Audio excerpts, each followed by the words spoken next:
Hey, this is Liz from Her DIY Dream Home. Welcome back. This is part 2 of my DIY shed build here on my property. This episode we're going to focus on framing the walls and the roof. All said and done, it was pretty easy and I'm pretty happy with it. So let's get started.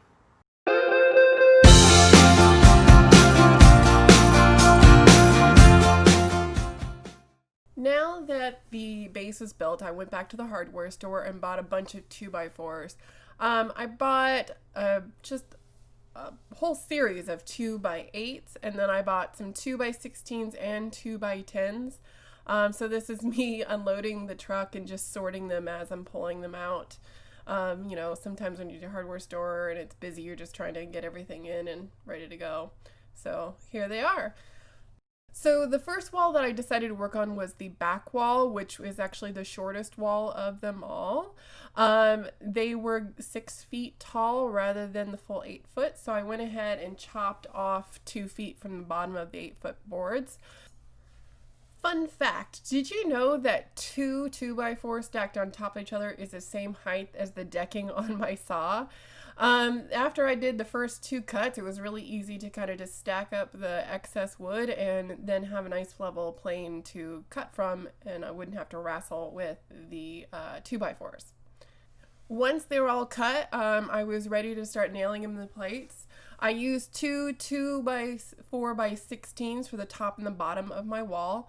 Not shown is me going through and marking them 24 inches on center. So what I'm doing here is lining them up with the lines and then using my nailer to nail them into place, lining them up with the mark that I had previously put on the 2x4s. I went ahead and used 3 nails on each connection just for security. And then again, I went through the top and did the same thing. I used the lines that I already put on the wood to go ahead and line them up so that the wall was nice and straight and I didn't have to check for level.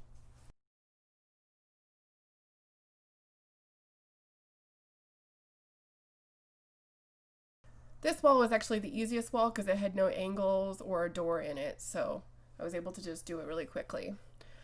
Here's me tipping up the wall. If I had another person with me, I might have sheeted the wall first before tipping it up just to make it easier, but it was just me and the 16 foot was kind of enough. So once I got it tipped up, I went ahead and lined it up with the edges, and then once I felt like it was in place, I tacked one end, lined up the other end, and then tacked it down, and then went ahead and just nailed it down like crazy.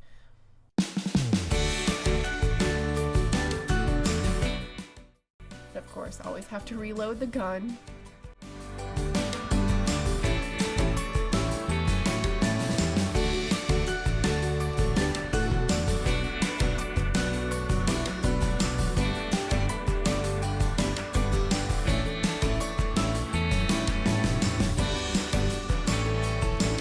So the second wall I'm going to work on is the front wall, which is the tallest wall. I decided to not make it the full 8 foot length of the wall because I wanted to use the 4x8 sheets of siding and I didn't want to have to extend past the 8 foot height. So I went ahead and calculated the height including the base and the double top plate plus a little overhang over to the base to kind of cover everything. And I took that measurement and just cut off the ends.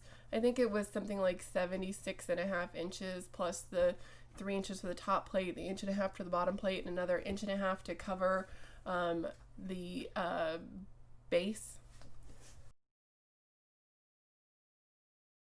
So the front wall was about the same as the back wall. I used my 2x4x16s as the bottom and top plate. Here you can actually see me marking the 24 inches on center.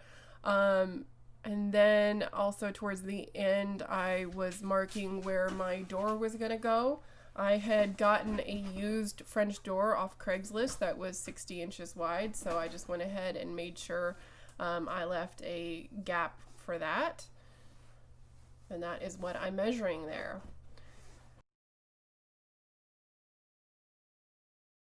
Now, one thing I would have done if I had thought about this a little bit more in advance is I would have done this tall wall first and then did the short wall.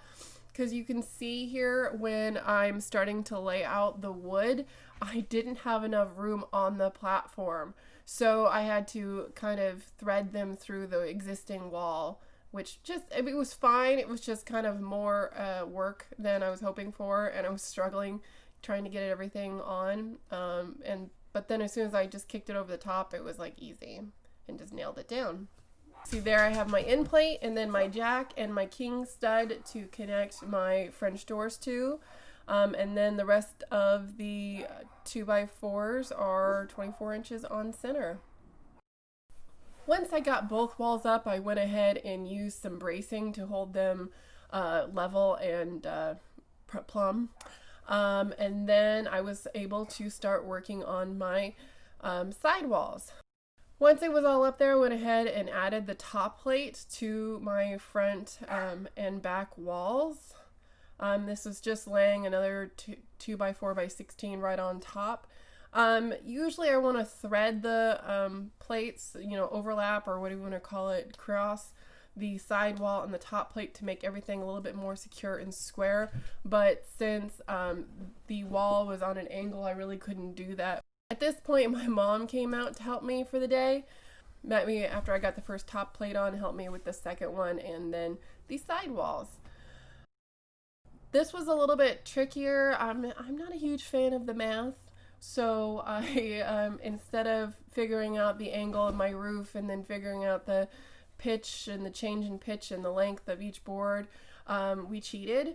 Went ahead and laid down the bottom plate and attached it to the flooring, and then I put on the first rafter that was attaching the two walls together, and then nailed the top plate to the bottom of the rafter, and then took my 2x4s, put them on the top plate, marked where they need to be cut and the angle that they need to be cut from, and then used my chop saw to cut the angle and then toe-nailed them in.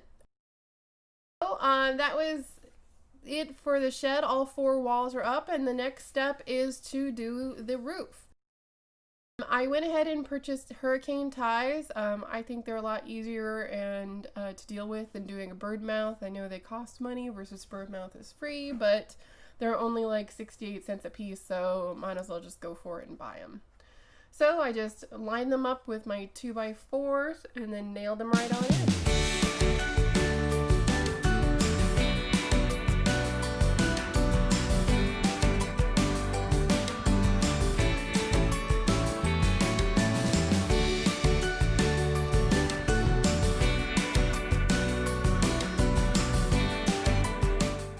Once the hurricane ties are in, I marked the bottom of the board to see how far I wanted to stick out. I wanted to have a 1-foot overhang on each side for the front and the back of the shed for water shedding. So I marked the board and then I put it in the hurricane tie and then screwed them in. I did that for every board. That way they were all the same length in the front and back. Afterwards, I went ahead and double checked to make sure it was right, and I did have to trim a couple because there was a little bit of movement and length in the boards, so that was easy to just cut off with my chop saw.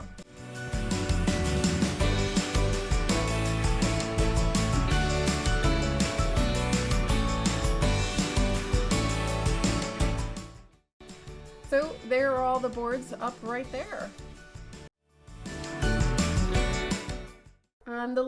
The last thing I did for the framing of the shed was to go ahead and add blocking in the front and the back between the rafters. That way animals can't get in to the shed, because this is going to store my stuff. And also I don't want to get dust in there, so I'm just trying to block as much nature as possible. Okay, so now you've seen me do the walls and the roof. The next step is to sheet the walls, put on the roof, and then install the French door that I purchased online. So if you haven't already, please like and subscribe, and the next video will be out very soon. Thanks for watching. Have a great day.